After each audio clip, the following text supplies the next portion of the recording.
Bueno, gente, ¿cómo andan? Espero que anden muy bien y aprendiendo mucho. Bueno, acá estamos reunidos nuevamente y reunidas para continuar aprendiendo de psicología, en este caso, ¿no es cierto? Así que, allí vamos. Ok, recordemos que estamos en la unidad sobre conductismo. Recordemos también que en esta unidad estamos trabajando 4 autores diferentes, ¿sí? Pavlov, Watson, Thorndike y Skinner. Lo que dice Pavlov es la base de lo que dice Watson, por razones que ya estuvimos explicando, ¿no? Porque lo que muestra Pavlov es cómo la manipulación de los estímulos permite manipular la conducta, ¿no? Y esto a Watson le interesa. Y la vez pasada estuvimos viendo Thorndike. Bueno, Thorndike es la base del autor que vamos a trabajar hoy. ¿Con qué autor vamos a trabajar hoy? Con Skinner. ¿Sí? B.F. Skinner. Espérenme que yo tenía anotado por acá, no recuerdo el año de nacimiento y el año de muerte, es del siglo XX obviamente, ¿no? Ya les digo, un segundito. Bueno, listo, lo encontré. Entonces, Skinner nace, es estadounidense, o sea, menos Pavlov que es ruso, todos los demás autores que estamos trabajando en esta unidad son estadounidenses. Watson es estadounidense, Thorndike es estadounidense y Skinner también lo es. Skinner nace en 1904 y fallece en 1990. Ok, bien. Bueno, entonces, ¿qué tenemos como texto, ¿no? De Skinner? Tenemos un capítulo de un libro. El libro se llama Ciencia y Conducta Humana.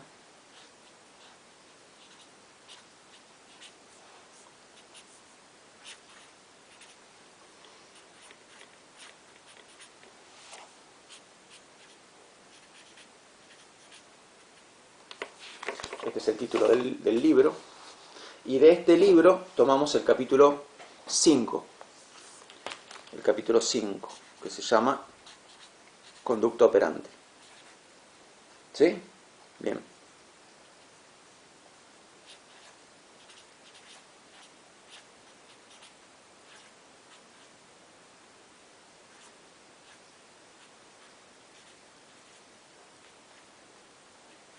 Ok. Capítulo 5 del libro, Conducta Operante.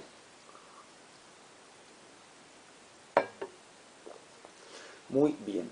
Bueno, a ver, empecemos a leerlo y veamos qué dice y luego vamos atando cabos con cosas de Thorndike y demás cosas que oímos.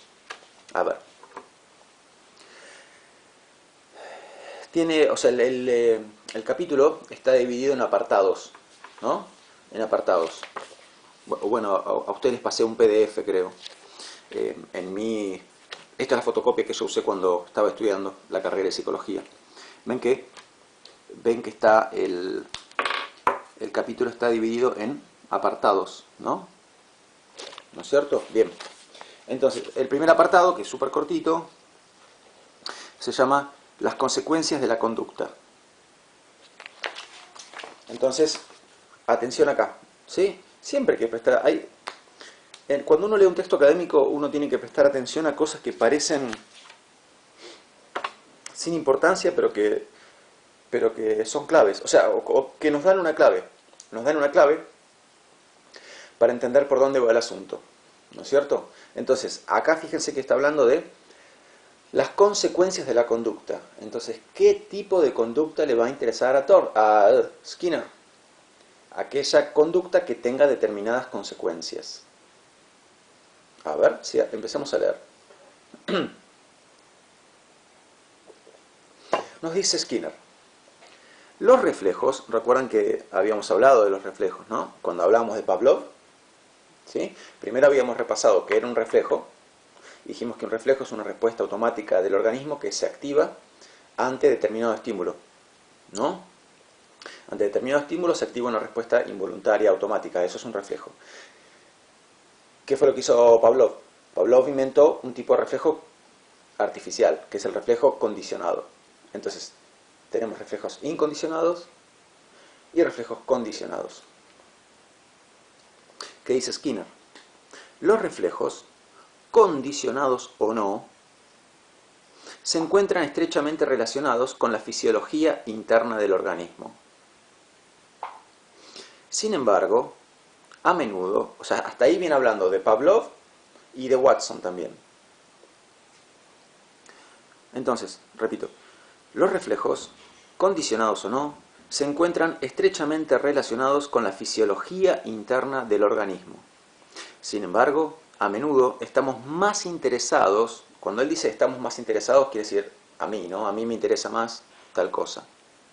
En los textos académicos es normal que un autor, para decir lo que él piensa, use el plural, ¿no? Es por una cuestión de ser...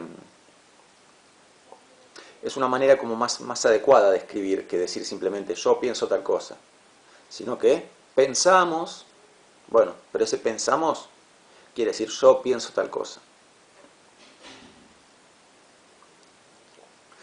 ¿Qué dice Skinner acá? Dice, estamos más interesados, quiere decir a mí me interesa más, a mí me interesa más.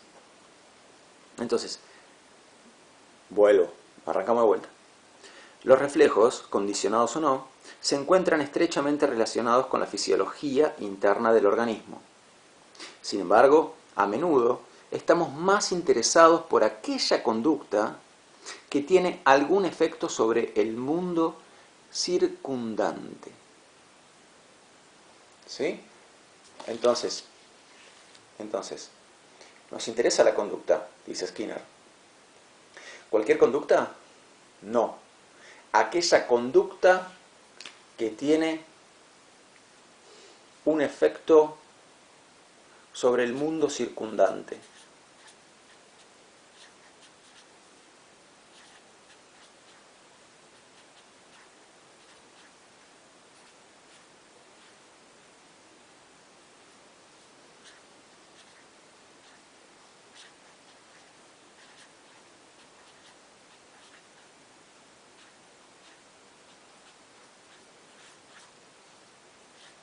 El mundo circundante quiere decir acá el entorno, el medio, lo que me rodea, ¿no?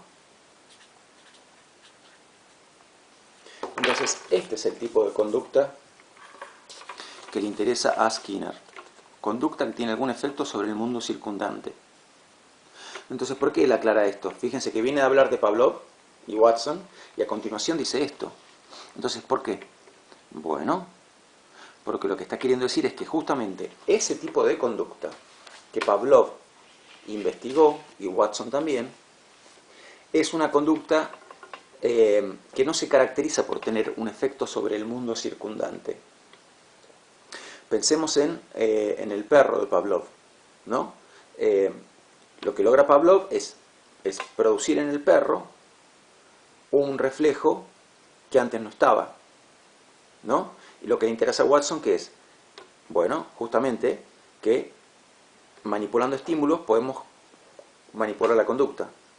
Pero para Skinner, tanto Pavlov como Watson,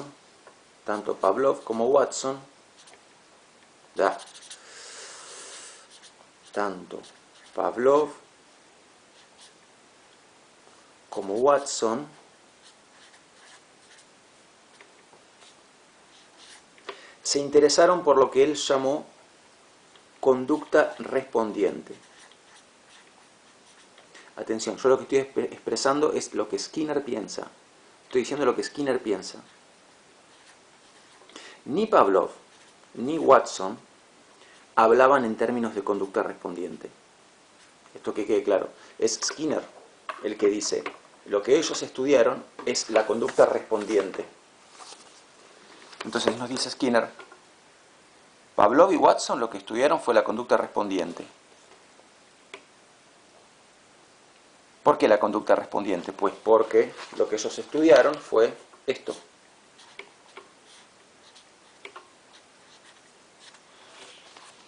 ¿Recuerdan? El famoso estímulo-respuesta. Dando determinados estímulos, generas determinada respuesta. Esto lo descubrió Pavlov con el perro, que logró generar un reflejo condicionado. Estímulo, sonido de la campana. Respuesta, salivación. ¿Qué dice Watson? Bueno, qué interesante. Porque entonces, si sabemos manipular los estímulos y dar los estímulos indicados, podemos manipular la conducta de las personas. Y la sociedad podría beneficiarse con esto. Por todas las razones que ya dijimos. Pero ven que esto, acá está la conducta, ¿no? Para Pavlov y para Watson. Esta conducta es una conducta que se produce en respuesta a determinados estímulos. Entonces, esto es conducta respondiente. Y Skinner dice, a mí no me interesa esa conducta. No, o sea, no es que le niegue valor a las investigaciones que hicieron Pavlov y Watson, pero él dice, en verdad, me interesa más estudiar este tipo de conducta. La conducta que se caracteriza por obtener algún efecto en el mundo, la conducta que produce algún efecto, determinado resultado, determinado efecto, ¿no? Bueno, ¿y cómo llama Skinner a esta conducta? La llama conducta operante.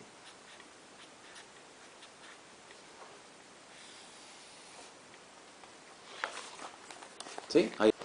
Ahí arriba puse el título. Conducta operante.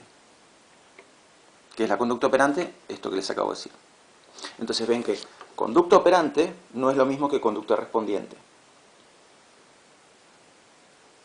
Ok, y ahora miren la definición que yo les puse, no, es la que da Skinner, de conducta operante. ¿No hay alguna palabra que les suene? Piensen en el final, en lo que fue, piensen ustedes en lo que fue el final de la clase anterior. ¿No hay nada que les suene ahí? ¿De acá? ¿No hay nada que les suene acá sobre cosas que se dijeron ahí?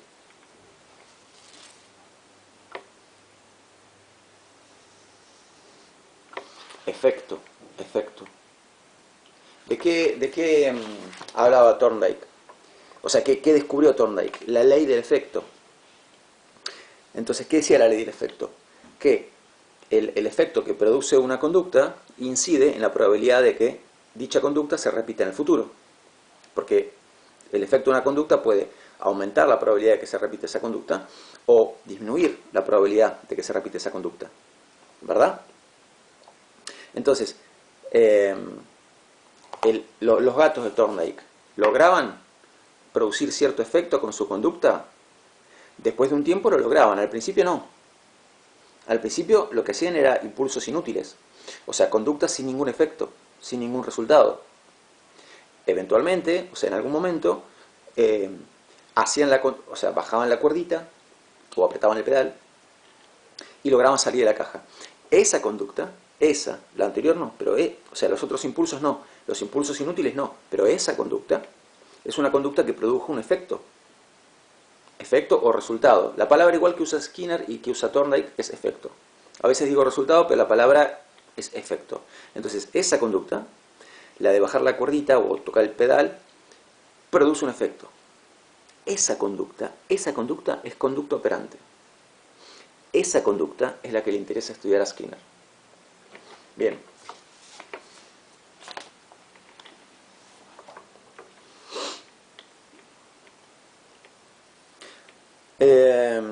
Y a continuación, justamente, o sea, a ver, leo el párrafo para que vean que justamente a esto iba a llegar Skinner. Arranco de vuelta, ¿sí? Desde el principio. Los reflejos, condicionados o no, se encuentran estrechamente relacionados con la fisiología interna del organismo. Sin embargo, a menudo, estamos más interesados por aquella conducta que tiene algún efecto sobre el mundo circundante. Dicha conducta origina la mayoría de los problemas prácticos de los asuntos humanos y ofrece también un interés teórico concreto por sus características especiales. Atención a lo que viene ahora. Las consecuencias de la conducta pueden volver a influir sobre el organismo. Y cuando esto sucede, pueden hacer variar la probabilidad de que la conducta que las ocasionó se produzca de nuevo. ¿Qué está definiendo? La ley del efecto. Con palabras diferentes, pero está hablando de la ley del efecto. Bien. A continuación, o sea, enseguida en el siguiente apartado, fíjense que el siguiente apartado se llama curvas de aprendizaje. Entonces, ahí ¿qué hace Skinner? Se pone a hablar de Thorndike, ¿no? Porque Thorndike es la base de lo que... las investigaciones de Thorndike son la base de las investigaciones de Skinner, ¿no es cierto? Bien. Les voy a contar un poquito cómo fueron las investigaciones que hizo Skinner. Fíjense que cada uno trabajó con un tipo diferente de animal. Eso les va a ayudar a acordarse de los temas. Pavlov trabajó con perros. Watson con ratas. Thorndike con gatos. Y Skinner con palomas. ¿Sí? Bien. Entonces, ¿cómo era el experimento que hacía Skinner? Él ponía a la paloma en una especie de pecera, ¿no? Vamos a dibujar una pecera y una paloma, así que se me van a poder reír tranquilamente. Ok, voy a usar se me están terminando las upas. Bueno, escribí la mesa sin querer. Bueno, escuchen, voy a dibujarles acá, en este rinconcito. ¿Sí? No miren esto que está acá porque esto es de otra materia. ¿Ok? Miren este rinconcito en blanco que voy a usar de la hoja. Acá les voy a dibujar cómo era la pecera que usaba Skinner. Y voy a tener que dibujar la paloma porque, bueno, no tengo otra. ¿Sí? Entonces,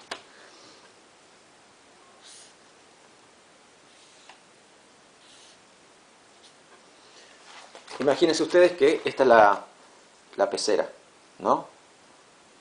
En cuestión, este cuadrado.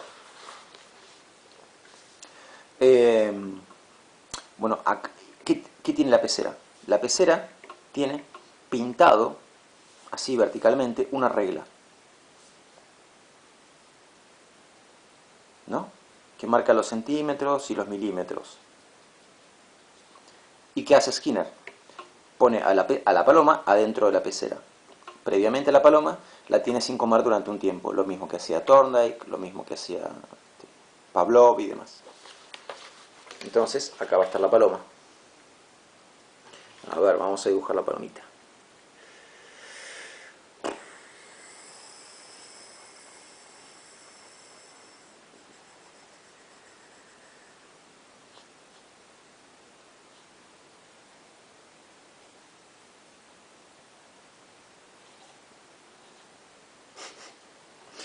Ahí va, mi querida palomita. Bueno, ahí está la paloma. ¿Sí? Entonces, le faltan ojos. Ahí está el ojo izquierdo. Bueno, entonces acá tenemos a la paloma. ¿Sí? Tiene mucha hambre. De hecho, lo que hacía Skinner era pesarla a los animales antes de meterlos acá. Entonces los metía cuando veía que habían bajado de peso, como para estar seguro de que tenían hambre. Bueno, yo ya les hice una aclaración sobre esto. Les dije que yo cuando hablo de estos experimentos no es porque quiero que odien a estos investigadores, sino que simplemente quiero llamar la atención acerca de cómo muy a menudo al animal se lo ve como un simple recurso a utilizar, como si el sufrimiento del animal no importara en lo más mínimo, ¿no? Como si no fuera un ser sintiente como uno, que ciertamente lo es. Por lo menos en el caso de las palomas, claramente, y de todos los animales de los que estamos hablando también. Entonces, volvamos a la paloma acá en la pecera. Tiene hambre, hace días que no come. Skinner lo pone en la paloma. Bien, pone la paloma en la pecera. ¿Qué hace la paloma? Y medio lo mismo que el gato de Thorndike. Al principio no entiende nada. ¿Y qué acciones puede hacer? Bueno, no va a maullar porque es una paloma. No va a rasguñar porque las palomas no pueden rasguñar. ¿Qué hace? Y gira para un lado, gira para el otro, da un pasito para acá, un pasito para allá. Hace el sonido de la paloma, que no sé cómo se dice. ¿Cuál es el verbo para el sonido de una paloma? Bueno, no sé, pero es ese curru, curru que hacen las palomas, ¿no? Ese sonido que hacen con la garganta. Bueno, qué sé yo, hace eso, hace un montón de cosas. ¿Y qué hace? ¿Qué es lo que hace Skinner? Cada vez que la paloma levanta la cabeza por encima de determinada línea, pónganle, no sé, 15 centímetros. Entonces, supónganse que acá, imaginen que acá tenemos la línea de los 15 centímetros, ¿no? Bueno, ¿qué hace Skinner? Cada vez que la paloma levanta la cabeza por encima de esa línea, le tira comida adentro de la pecera. Bien. Entonces, vamos a ver cómo era el gráfico que hacía Skinner.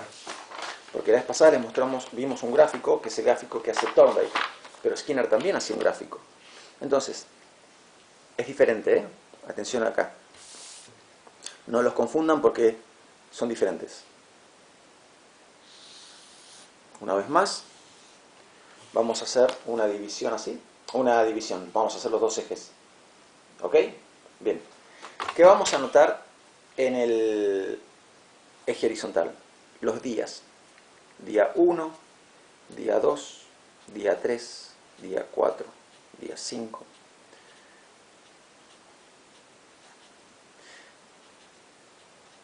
En el eje horizontal del gráfico de Thorndike anotábamos las pasadas, ¿no? Las pasadas. Y en el vertical el tiempo. Entonces, cuando hablábamos de Thorndike, acá teníamos las pasadas, pasada número 1, y marcábamos cuánto tiempo tardó en salir. Pasada número 2, cuánto tiempo tardó en salir. Pasada número 3, cuánto tiempo tardó en salir. Entonces la curva iba bajando a medida que el animal aprendía, a medida que se fortalecía la asociación. Siempre que el animal estuviese aprendiendo y no fuese un caso de esos de fracaso total, indefensión aprendida, ¿no? El fracaso total, que es el nombre que le daba Thorndike, que hoy en día solo llamamos indefensión aprendida. Bueno, listo. Hacemos aparte Thorndike.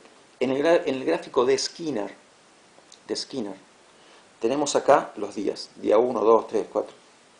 Sigo, ¿no? Vamos a llegar hasta el día, qué sé yo.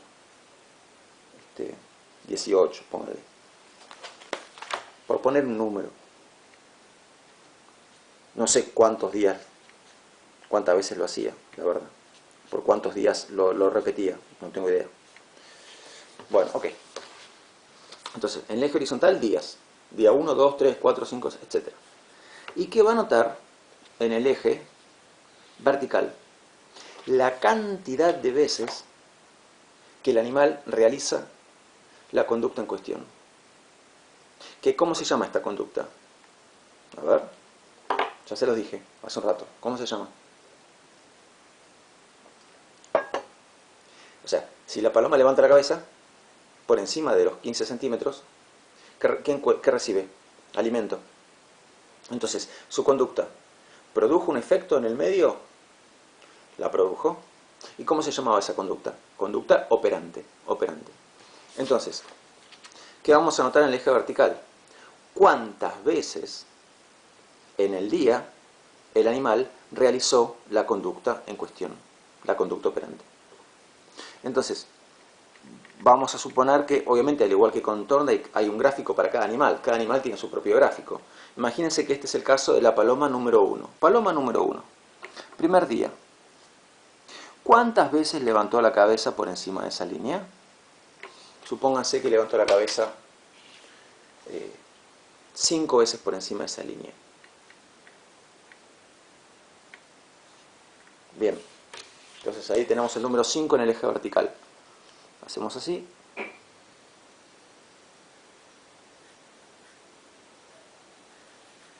¿Sí? Y hacemos una marquita. Segundo día. No, el segundo día levantó 14 veces la cabeza. Entonces hacemos otra marquita. ¿Sí? Tercer día levantó la cabeza ya 28 veces. Entonces va a estar por acá la marca.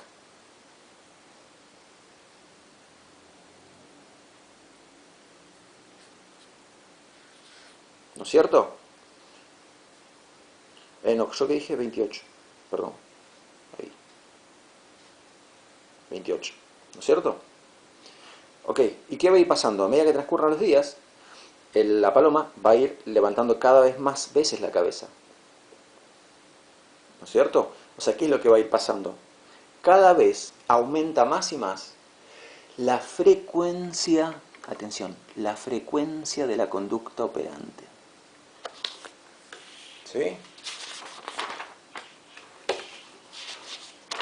Entonces, o sea, aumenta la frecuencia y además la paloma levanta más alto la cabeza, ¿no? Entonces se produce, vamos a anotarlo, un incremento en la conducta operante. Un incremento o un aumento en la conducta operante. Este incremento, ¿qué significa? Significa que la conducta operante es realizada más veces. Significa que la conducta operante es realizada más veces y con mayor intensidad. Entonces levanta la cabeza más veces y levanta más alto la cabeza. Bien.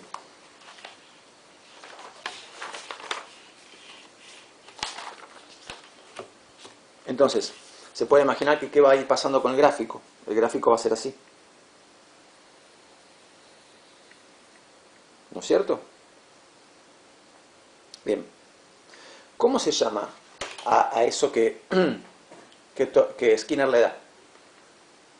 Bueno, si en algún momento de la clase me equivoco y digo Thorndike, sepan que estoy hablando de Skinner, ¿no? A veces me pasa, explico tantos autores diferentes que quizás quiero decir el nombre de un autor, no me doy cuenta y digo el nombre de otro. Pero confío en vuestro buen sentido para que se den cuenta cuando me equivoco, sin darme cuenta, y sigo hablando. Entonces, ¿cómo se llama eso que Skinner le da al animal y que produce como consecuencia el incremento en la conducta operante? Eso se llama reforzador. Reforzador. Vamos a anotar esa palabrita.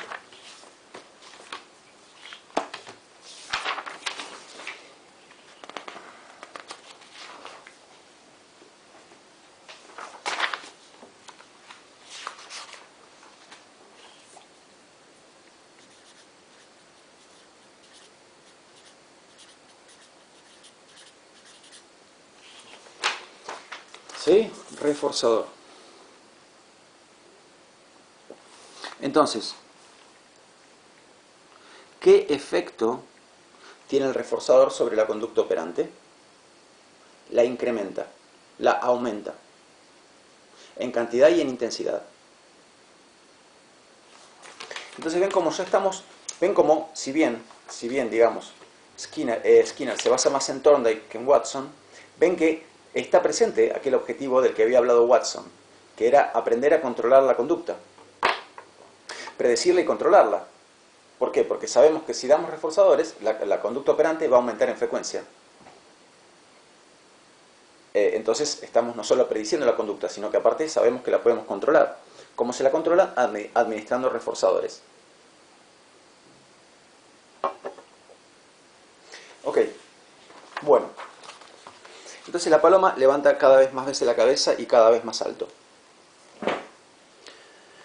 ¿Y esto cómo sigue? ¿Así infinitamente, digamos? ¿Llega un momento que la paloma ya queda con el cuello duro, así para arriba, por el resto de su vida?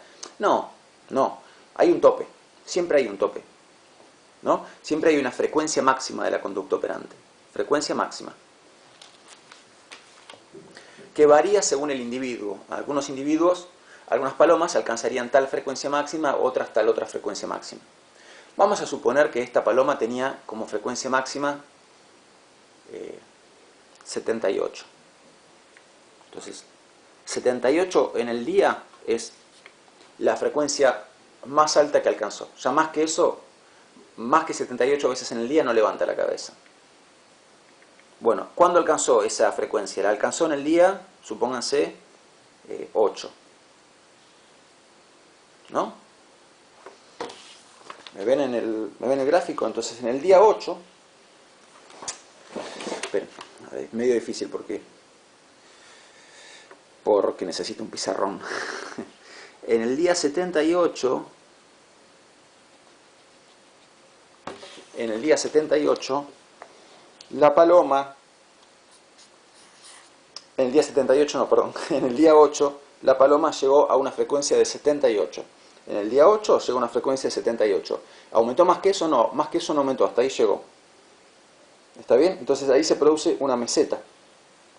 Ya más que eso no aumenta la conducta operante. Bueno, me salió medio torcido, parece que baja, pero yo quería dibujar una línea recta acá, ¿sí? Entonces se produce una meseta, una meseta. Bien, una vez que se produce la meseta, ¿qué hay que hacer para que se mantenga la conducta operante en esa frecuencia máxima y no decaiga? ¿Ven cómo estamos queriendo ver? ¿Y cómo se controla la conducta? Bueno, estamos encontrando respuesta a todo eso, ¿no? Entonces, ¿qué hay que hacer para que la conducta operante se mantenga en esta frecuencia máxima? Lo que hay que hacer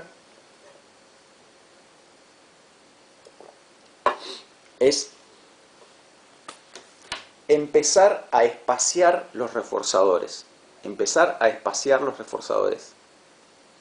Entonces, para que la conducta se mantenga en ese nivel, no hay que seguir dándole a la paloma, al piste, alimento, ¿no? Cada vez que levanta la cabeza, sino que una vez que se llegó a esa frecuencia máxima, ¿no? Y constatamos que más veces que eso no lo hace, porque en el día 8 la levantó 78 veces la cabeza, en el día 9, 78, 77, 76, en el día 10 también, por ahí anda, 76, 77, 78.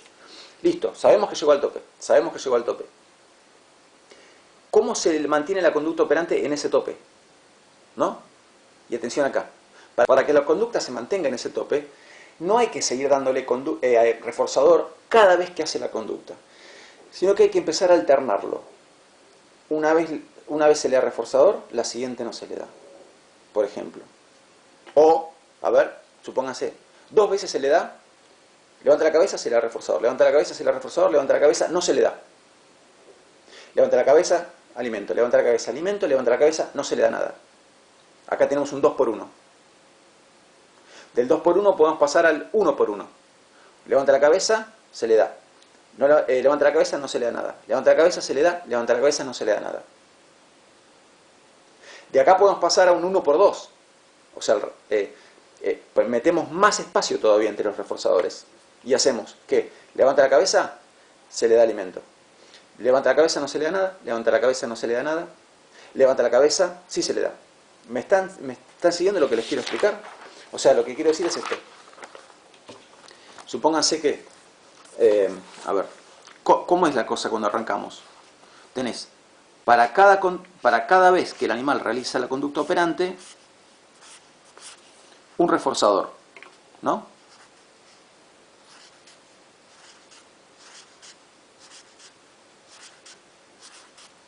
Bueno, bárbaro. A cada vez que lo hace, un reforzador. Lo hace un reforzador, lo hace un reforzador, lo hace un reforzador y así sucesivamente. Cuando alcanzó la frecuencia máxima de la conducta operante, entonces, hace la conducta, se le da un reforzador. Hace la conducta, se le da un reforzador. Hace la conducta, no se le da nada. Hace la conducta, reforzador. Hace la conducta, reforzador. Hace la conducta, no se le da nada. Y acá ya estamos en un 2 por 1. O sea, se va metiendo más espacio entre los reforzadores. Ven que acá metimos espacio. Y después se mete más espacio todavía.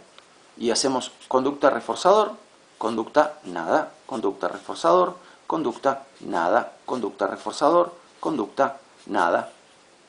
Y más adelante somos más tacaños todavía. Entonces, ¿qué hacemos? Conducta reforzador, conducta nada, conducta nada, conducta reforzador. Conducta nada, conducta nada, conducta reforzador. Y más adelante, y seguimos espaciándolo más. Y después hacemos conducta reforzador, conducta nada, conducta nada, conducta nada, conducta nada, conducta nada, conducta reforzador. Y metemos un reforzador cada 5 repeticiones de la conducta. ¿Me van siguiendo? Bueno, esto es la mejor manera de mantener la conducta operante en ese nivel máximo. Pregunta. ¿Y si seguimos metiendo más y más espacio entre reforzadores? Un reforzador cada 50 veces que hace la conducta. ¿Va a seguir funcionando? No, no. Si ya somos, digamos, como tan tacaños en el suministro de reforzadores, lo que va a pasar es que la conducta operante va a empezar a bajar. ¿Está bien? Entonces, ¿qué hay que hacer? Hay que encontrar, dice Skinner, la proporción óptima, ¿no? La proporción óptima de cuántos reforzadores hay que darle a ese animal para que mantenga la conducta en el nivel más alto posible con la menor cantidad posible de reforzadores. Entonces supóngase que esta paloma, que era el número 1, sabemos que primero tenemos que averiguar cuál es su frecuencia máxima. En este caso 78. Bien. Una vez que llegó a 78 empezamos a meter espacio entre los reforzadores. Y empezamos con un 2×1. Levanta la cabeza, alpiste. Levanta la cabeza, alpiste. Levanta la cabeza, no se le da nada. Levanta la cabeza, alpiste. Levanta la cabeza, alpiste. Levanta la cabeza, no se le da nada. Ok. Probamos así y la conducta la mantiene en 78 veces por día. Bárbaro. ¿Qué hacemos a continuación? Bárbaro no, pobre paloma, no. Todo esto que yo le explico, lo explico como profesor de psicología. No como Pablo Nieto vegano, claramente no. Listo, cierro, sigo. Encontramos que con un 2×1 mantiene la conducta en esta frecuencia. Bueno, ¿qué hacemos entonces a continuación? Y probemos con un 1×1. Levanta la cabeza, se le da alpiste. Levanta la cabeza, no se le da. Levanta la cabeza, se le da. Levanta la cabeza, no se le da. ¿Y qué pasa? ¿Se mantiene en 78? ¿Se mantiene acá arriba la frecuencia? Sí. Ok, probemos de dar menos reforzadores. Levanta la cabeza, se le da alpiste. Levanta la cabeza, no se le da. Levanta la cabeza, no se le da. Levanta la cabeza, se le da. Sí. No, no, sí. No, no, sí. No, no, sí. ¿Y qué pasa? No. Así empieza a bajar la frecuencia. Encontramos que empieza a bajar. ¿Qué hacemos entonces? Subimos de vuelta a 1×1. Levanta la cabeza, se le da. Levanta la cabeza, no se le da. 1×1. Uno sí, uno no. Uno sí, uno no. ¿Por qué? Porque si bajamos, ¿qué queremos? Lo que queremos es mantener la conducta operante en este nivel máximo. Entonces, encontramos que con 2×1 se mantenía. Con 1×1 también. Con 1×2, no, con 1×2 ya no. Entonces volvemos a 1×1. Entonces ya sabemos que paloma número 1, frecuencia máxima 78. ¿Cuántos reforzadores hay que darle para que se mantenga 78? Hay que darle 1×1. O sea, uno sí, uno no. Vamos con la siguiente paloma. Vemos cuál es su máxima frecuencia. Su máxima frecuencia es 85. Ok. ¿Y cuánto necesita? Y no, esta paloma no necesita... con 1×1 no alcanza. Le tenés que dar 2×1. Si le das 1×1 ya empieza a bajar de 85. Ok, se le da 1×1. Entonces ven que para cada caso hay que encontrar cuál es su frecuencia máxima, ¿no? Y la cantidad mínima de reforzadores que hay que darle para que la conducta operante se mantenga en esa frecuencia máxima. Gente, así funcionan las máquinas tragamonedas. Esto ya está estudiado. ¿Cuál es? O sea, vos metés plata, perdiste, metés plata, perdiste, metés plata, perdiste, metés plata, ganaste. ¿Qué vas a hacer luego? Vas a seguir metiendo plata, que es lo que quiere el casino. ¿No? Entonces, lo que quiere el casino es mantener ¿cuál es la conducta operante ahí? Meter plata en la máquina. ¿No? ¿Y qué quiere el casino? Que vos, o el bingo, que vos te gastes toda esa plata. Bueno, pero sabe que si no te da reforzadores, vos no gastas toda tu plata. Si vos metes 30 veces plata y no sacas nada, y te quedan 50 fichas más, vos te vas a ir, porque vas a decir, esto no sirve para nada. Entonces, reforzadores hay que dar. Ahora, cada vez que el bingo o casino te da un reforzador, está perdiendo plata. Cada vez que te hace ganar, está perdiendo plata. ¿Pero son tontos? No, claro, que van a ser tontos. Te dan plata, o sea, se permiten a ellos mismos perder un poco de plata, ¿no? Dándote un reforzador, porque saben que esa es la manera de que vos vuelvas a gastar plata, hasta que se te termine. Y tienen muy estudiado, y esto está en el software de las máquinas tragamonedas, ¿no? En el programa que te están programadas, para hacerte ganar tantas veces cada tantas veces que perdés, hasta que te gastes toda la plata. Y entonces sale ganando el casino o el bingo, ¿no? Eso es conductismo. Control de la conducta. Con fines de rentabilidad económica. Bueno, entonces, ¿qué tenemos hasta ahora? Tenemos que, a medida que seguimos administrando reforzadores, va aumentando la frecuencia de la conducta operante, la frecuencia y también la intensidad, ¿no? Pasa que este gráfico solamente registra frecuencia. ¿Qué marca este eje? Frecuencia de la conducta operante, ¿no? Pero sepan que aumenta tanto la frecuencia como la intensidad. Entonces, decía, vemos cómo va aumentando la frecuencia de la conducta operante. Esa conducta operante alcanza un máximo. ¿De cuánto es ese máximo? Depende de cada individuo. Algunos individuos tienen el máximo en determinado nivel, otros más arriba, otros más abajo. Una vez que se alcanzó la frecuencia máxima de la conducta operante, lo que nos dice Skinner es que hay que empezar a espaciar los reforzadores, espaciarlos, o sea, hay que empezar a reforzar no de manera continua, sino de manera intermitente, ¿no? Hasta encontrar cuál es el mínimo de reforzadores que tenemos que dar para mantener la conducta en este nivel. ¿Cuánto es el mínimo que hay que dar? 2 por 1, 1 por 1, 1 por 2, 1 por 3, 1 por 4. Eso depende del individuo, ¿Ok? Bien. ¿Qué pasa si dejamos de dar reforzadores? Cortamos los reforzadores. Obviamente va a desaparecer la conducta operante, pero ¿qué? ¿Desaparece de golpe?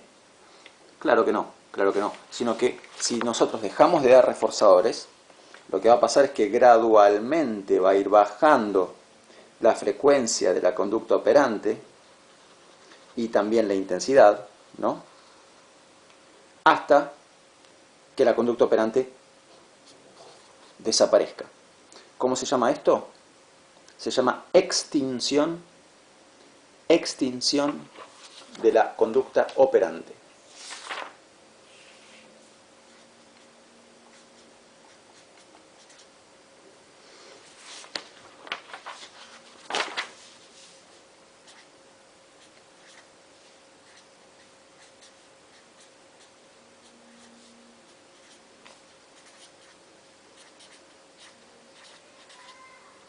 ¿Ok? Entonces, cuando dejamos de dar reforzadores, se produce la extinción de la conducta operante.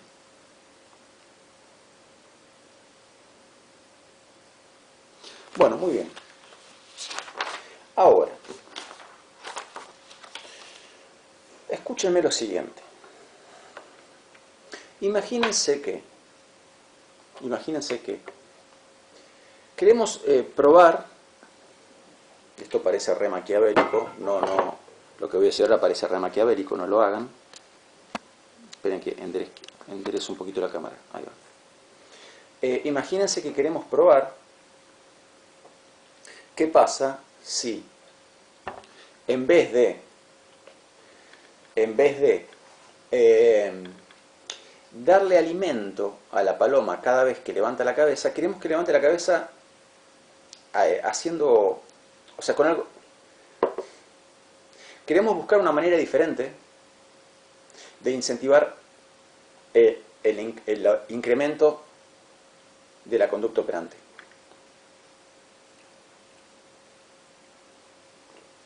¿Hay otras maneras? Hay otras maneras. Y obviamente no hablo de que en vez de alpiste le das maíz. Eso es obvio, que va a servir. Pero miren lo que les voy a plantear. ¿Qué pasa si? Olvídense del alimento. Estamos hablando de una paloma bien alimentada, ¿no? ¿Qué pasa si en vez de tener una paloma hambrienta y dar alimento cada vez que hace la conducta, se toma una paloma bien alimentada?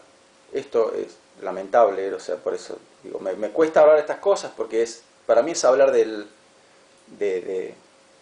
cómo el ser humano, digamos, tortura seres indefensos innecesariamente, ¿no? Por eso me ven que de golpe me paro así, me cuesta cómo explicarlo. O sea, no es que me cueste explicarlo. A mí me gusta explicar las cosas con entusiasmo, como con ganas, ¿no? Como para captarlos, cautivarlos con la explicación. Y bueno, y con estas cosas no da como para poner ese entusiasmo, ¿no? Para mí es como si les quisiera, qué sé yo. Bueno, o sea, explicando algo que es real y que pasó y que sigue pasando todos los días y que es muy feo, uno no puede poner como, digamos, como entusiasmo, ganas y tratar de cautivar al otro, ¿no? No me sale naturalmente eso. Por eso me ven que de golpe me freno así o me cambia el tono al hablar. Entonces, ¿a qué quiero llegar yo? ¿A qué? Algo que Skinner probó y que vio que da resultado es que en vez de tener a la paloma hambrienta y darle alimento cada vez que levanta la cabeza por encima de la línea, por encima de determinada línea, Si tenemos una paloma que está bien alimentada y la ponemos en una jaula cuyo piso está electrificado, ¿no? Cierto, o sea, tiene carga eléctrica. La paloma, digamos, siente electricidad por el solo hecho de estar parada en la jaula. Entonces, ¿qué pasa si se mete una paloma en una jaula que esté electrificada? La paloma obviamente no va a entender nada, la va a pasar mal porque está recibiendo descargas eléctricas. Y cuando la paloma levanta la cabeza por encima de esa línea, cortamos la electricidad, apagamos la electricidad. Al ratito la volvemos a encender. La paloma recibe electricidad. Cuando levanta la cabeza por encima de esa línea, o sea, imaginen lo mismo que recién, solo que en vez de ser una simple pecera de plástico, ¿no? Es una jaula electrificada, o una pecera que tiene el piso electrificado. Entonces, cada vez que la paloma levanta la cabeza por encima de la línea, se apaga la electricidad. Al poco tiempo se vuelve a encender. Si ella levanta de vuelta la cabeza por encima de la línea, la electricidad se corta. Al ratito se vuelve a encender. Y así. Pregunta. Si cada vez que la paloma levanta la cabeza por encima de la línea en cuestión, yo apago la electricidad, ¿ustedes qué piensan? ¿Va a aumentar la frecuencia de esa conducta? ¿La paloma va a levantar la cabeza más seguido, más veces y con mayor intensidad? ¿Se va a producir el famoso incremento en la conducta operante? La respuesta, naturalmente, es sí. Porque ni la paloma, ni uno, ni nadie quiere estar electrificado. Entonces, esto se va a dar también. Se va a dar de la misma manera que si está hambriento y le das comida.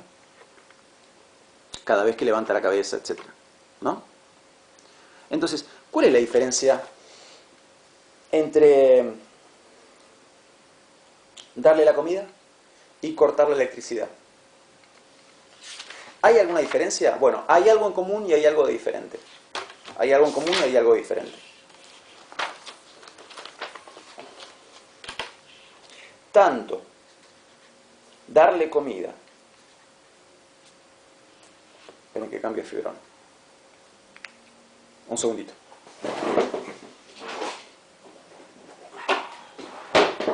¡Tarán!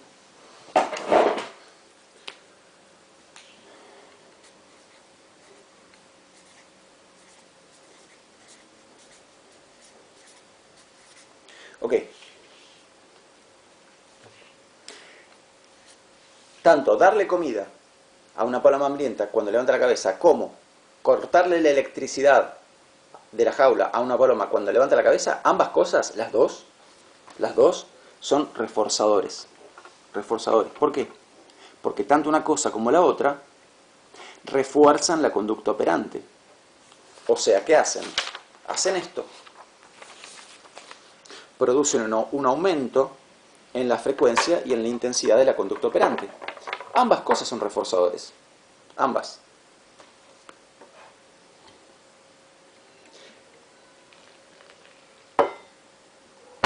Darle comida a una paloma hambrienta cuando levanta la cabeza, eso es un reforzador.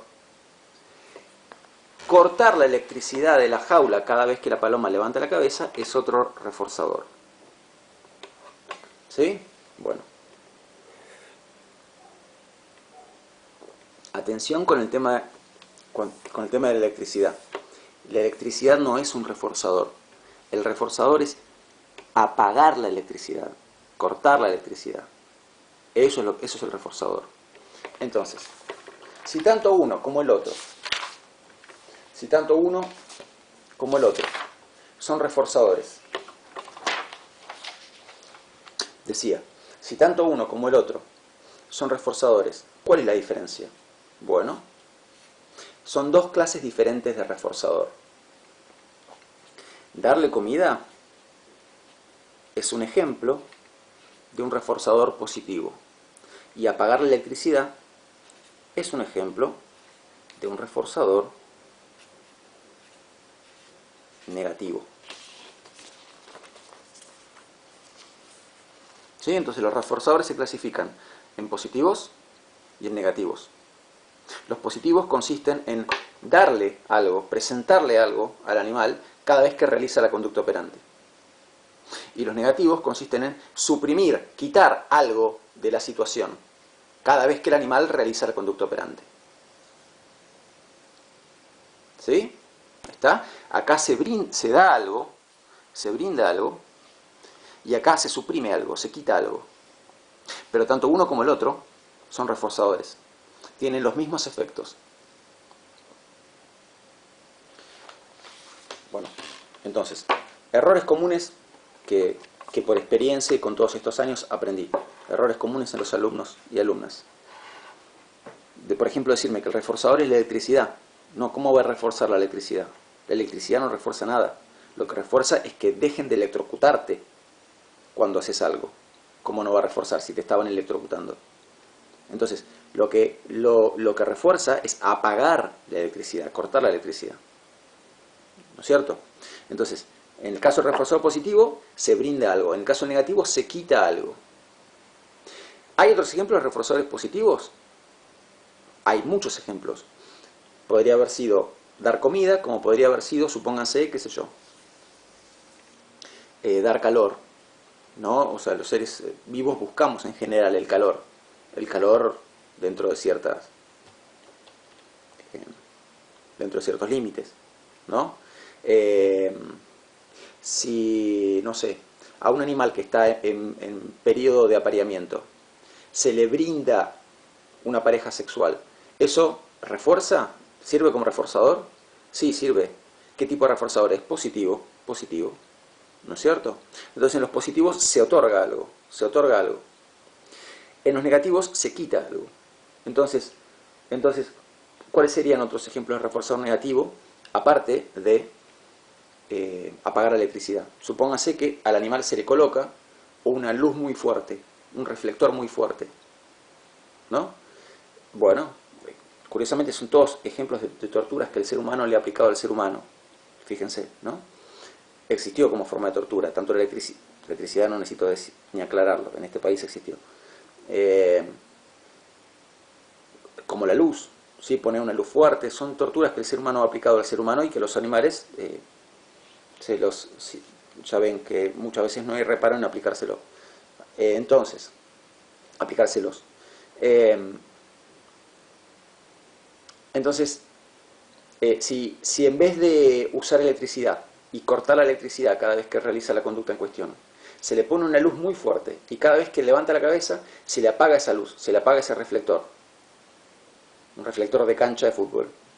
Bueno, ¿eso va a reforzar la conducta? Claro que la va a reforzar. Y si en vez de apagar la electricidad o apagar una luz, ponemos, supónganse, un timbre, un sonido fuerte como de una alarma, y cada vez que el animal levanta la cabeza apagamos ese sonido, también.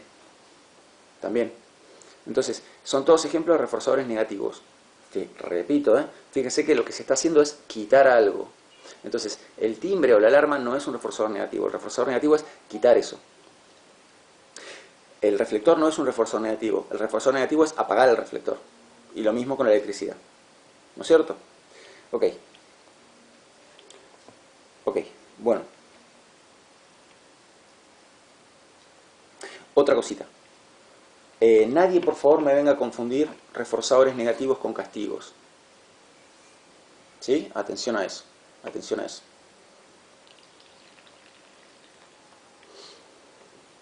Porque un castigo no es un reforzador.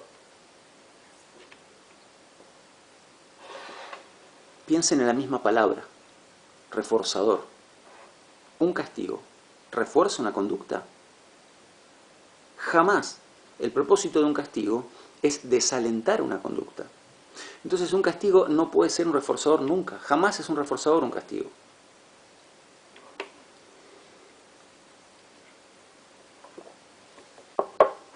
Entonces, si cuando un animal hace algo que alguien no quiere que lo haga, supóngase un perro hace algo, ¿no? Y la persona a cargo del perro, un perro hace algo indebido, ¿no? No sé, le ladra a un chico de manera agresiva y la persona a cargo del perro lo reta, le grita, ¿no? Lo está castigando con el reto. Bueno, ¿cuál es el propósito del reto? ¿Reforzar la conducta de ladrarle agresivamente a un chico? No, el propósito es todo lo contrario, desalentar esa conducta. Entonces el castigo jamás es un reforzador. Bueno, en todo caso, ¿qué es un castigo? Un castigo es... no, está bien. Iba a decir una... Ya está, dejémoslo ahí porque si agrego más, capaz que resta más que sumar. Bueno, entonces, tenemos reforzadores positivos y reforzadores negativos. Esa en realidad es una manera de clasificar a los reforzadores. ¿Por qué? Porque tenemos también, fíjense,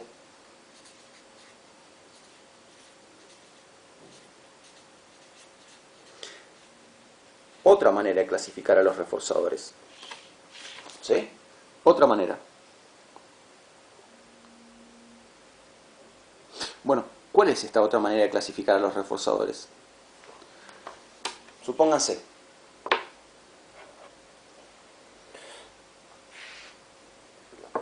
Si vos tenés hambre y cada vez que haces bien te doy una multiplicación para que hagas. Y cada vez que la haces bien, yo te doy un plato de arroz. ¿Eso va a reforzar tu conducta? O sea, re macabro, ¿no? El ejemplo. ¿Eso va a reforzar tu conducta? Sí. Bueno. Ahora, si vos no tenés hambre y cada vez que haces bien en la multiplicación, yo te digo, vamos, bien, te felicito. O qué sé yo, te abrazo, suponete. O te hago una estatua. ¿Esto va a reforzar tu conducta? Claro que la va a reforzar. ¿Y cuál es la diferencia entre darte alimento cuando estás hambriento y todos estos otros ejemplos que acabo de mencionar? Bueno, obviamente el hecho de que darte comida cuando estás hambriento satisface una necesidad de tu organismo. Entonces, ¿cómo se llaman estos reforzadores que satisfacen necesidades del organismo? Se los llama reforzadores primarios.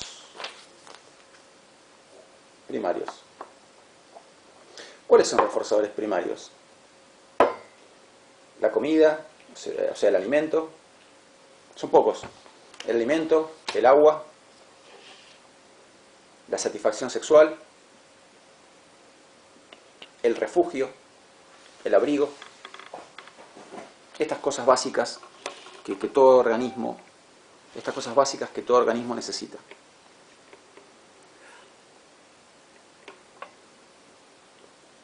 Ok. Y a estos otros reforzadores que mencioné recién, que abracen a una persona, que la feliciten a una persona, que le hagan una estatua a una persona, ¿cómo se los llama a estos otros reforzadores?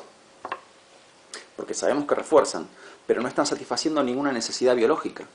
Entonces a estos reforzadores se los llama reforzadores generalizados.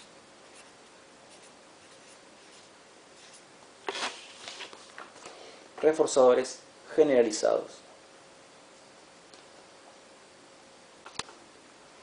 Bueno, entonces, ¿cuáles son reforzadores generalizados? Atención, recibir atención. O sea, que vos hagas algo, si yo hago algo y logro recibir atención de las demás personas acá al hacer eso, ¿eso va a funcionar como reforzador? Claro que sí. Afecto, que se los había dicho recién. Si al hacer algo recibo afecto, ¿eso va a reforzar la conducta? Sí. Y el otro que menciona él es aprobación. Entonces, si yo hago algo y me dicen, bien, te felicito, qué bien, qué grande, qué genio que sos, ¿eso va a reforzar la conducta? Sí, la va a reforzar. Y luego menciona otro, muy particular, que ¿cuál es? O sea, en castellano se diría ficha. A ver, esperen, vamos a anotar el listadito que hicimos de reforzadores generalizados. Entonces dijimos, atención,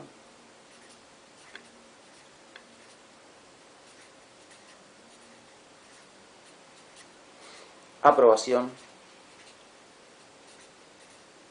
afecto, y este cuarto que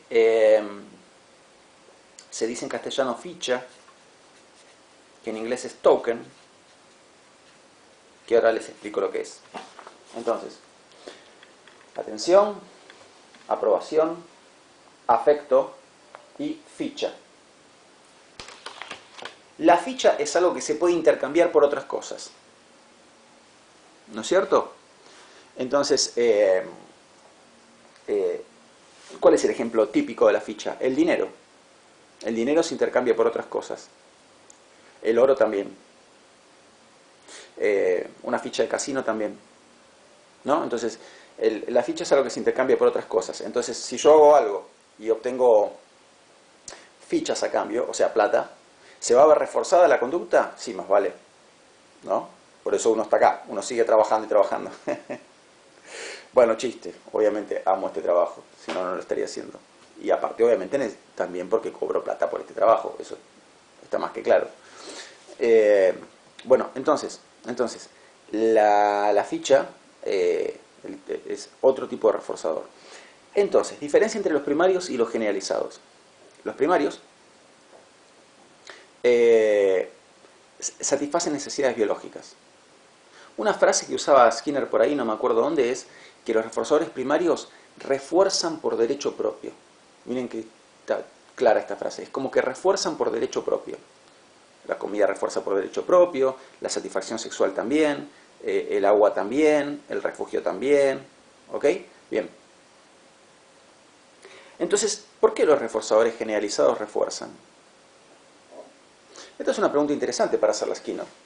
Porque Skinner es muy como, al igual que todo conductista, es muy biologicista en su manera de pensar. Para él la psicología es como prácticamente una rama de la biología. Entonces uno podría preguntarse, bueno, pero entonces, Skinner, ¿qué necesidad biológica se satisface cuando te felicitan? ¿Qué necesidad biológica se satisface cuando te abrazan? ¿Qué necesidad biológica se satisface cuando sacas plata del cajero automático? Obviamente ninguna. Y sin embargo esas cosas refuerzan. Está muy claro que refuerzan. ¿Por qué refuerzan? ¿Cuál es la respuesta de Skinner? ¿Por qué los reforzadores generalizados refuerzan? ¿Se imaginan cuál será la respuesta que él da? Refuerzan porque permiten obtener reforzadores primarios. Es medio traída de los pelos la respuesta, la justificación, pero desde un punto de vista conductista, biologicista, es como que cierra, digamos. Entonces, ¿por qué el afecto es un reforzador? Porque si yo obtengo afecto de las personas, esas personas me van a ayudar a obtener reforzadores primarios. Por ejemplo, si logro que alguien me quiera, me puede alimentar. O puedo obtener satisfacción sexual con esa persona. Ven cómo están conectados con reforzadores primarios, ¿no? ¿Por qué el dinero refuerza? Bueno, porque permite obtener, por ejemplo, comida, agua, una casa, ¿no? Entonces, ¿por qué refuerzan los reforzadores generalizados? Refuerzan porque permiten obtener reforzadores primarios. Y los reforzadores primarios satisfacen necesidades biológicas. ¿Sí? Por último temita de Skinner, que es interesante, que genera ciertas dificultades. La experiencia me dice que genera ciertas dificultades. A ver, ¿dónde lo anoto? Ya no tengo más lugar para anotar nada. Dios mío. Ok.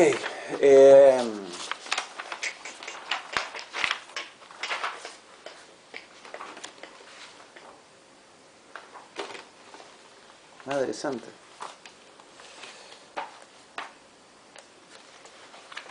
Bueno, escuchen, voy a usar...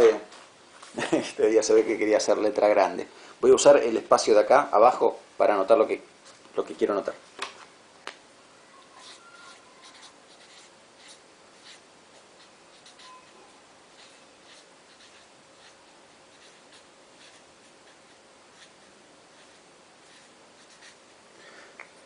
Bien. Conducta supersticiosa. Conducta supersticiosa. ¿Cuáles son ejemplos de conductas supersticiosas? Por ejemplo, ¿Nunca vieron una casa que tenía una herradura colgada? Eso es una conducta supersticiosa. Nunca se guardaron un boleto bueno, ya no hay boleto de colectivo porque ahora es todo con la SUBE, pero en una época había boleto en el colectivo. Entonces, cuando salía Capicúa, te lo guardabas, porque pensabas que te daba buena suerte. Eso es una conducta supersticiosa. Guardarte un trébol de 4 hojas si te lo encontraste es una conducta supersticiosa. Entonces, ¿por qué para Skinner se producen las conductas supersticiosas? O mejor dicho, ¿cómo se producen las conductas supersticiosas? Una conducta supersticiosa se produce cuando una conducta cualquiera quedó reforzada por casualidad. O sea, léase. Remontémonos al momento en que nadie colgaba una herradura de la casa. No existía la conducta supersticiosa de colgar una herradura. No existía la idea de que si colgas una herradura de tu casa te va a dar suerte. Remontémonos a cuando eso no existía. ¿Cómo nació la conducta de dejar colgada una herradura en la puerta de la casa? Para Skinner, simplemente, algún día, un tipo X estaba por salir de su casa, vio una herradura por ahí, dijo, ¿dónde dejo esta herradura? Bueno, no sé, la dejo colgada acá en la puerta de mi casa y después cuando vuelvo veo qué hago. Y ese día se encontró plata, tirada en la calle. Entonces, ¿qué pasó? La conducta de dejar colgada la herradura en la puerta de la casa recibió un reforzador. ¿Cuál fue el reforzador? Encontrar plata, que es un reforzador generalizado. ¿Y por qué se produjo ese reforzamiento? No, por casualidad total. Entonces, ¿ven cómo una conducta puede quedar reforzada por pura casualidad? Colgó la herradura y esa conducta produjo un efecto. No lo produjo de verdad, fue de casualidad, ¿no? Pero digamos, aparentemente produjo un efecto. ¿Cuál? Encontrar plata en la calle. Entonces, a partir de ese momento, ese tipo, siempre que veía una herradura, la colgaba en la puerta de la casa. ¿Por qué? Porque trae suerte. Y así nació la conducta supersticiosa de colgar una herradura en la puerta de la casa. Lo mismo con encontrarse un trébol, lo mismo con guardarse un boleto Capicúa, ¿no? Entonces, así es como para Skinner nacen las conductas supersticiosas. Una conducta se convierte en supersticiosa, una conducta se convierte en conducta supersticiosa cuando queda reforzada por pura casualidad. Y a partir de ahí ya la persona repite la conducta. Sí, perdón que haya cortado el video así de golpe, es que quiero agregar otro reforzador generalizado que menciona Skinner, que mientras iba explicando olvidé mencionarlo, que es la sumisión. ¿Sí? Ok. Sumisión, ahí va. ¿Está bien? La sumisión sería obviamente la obediencia a otras personas, que para Skinner es un reforzador generalizado, ¿no es cierto? Entonces, estos son los 5 que él menciona. Sumisión, atención, aprobación, afecto y ficha, token en inglés. Moneda podría ser otra traducción, ¿no? Una moneda. Sí, otra traducción de esto, no de ficha. Moneda también. Entonces, son 5, repito. Sumisión, atención, aprobación, afecto. Y este otro, el que se lo puede llamar ficha o moneda. O en inglés, token. ¿No es cierto? Bueno, y con esto terminamos el video sobre Skinner. Nos vemos la próxima. Chao.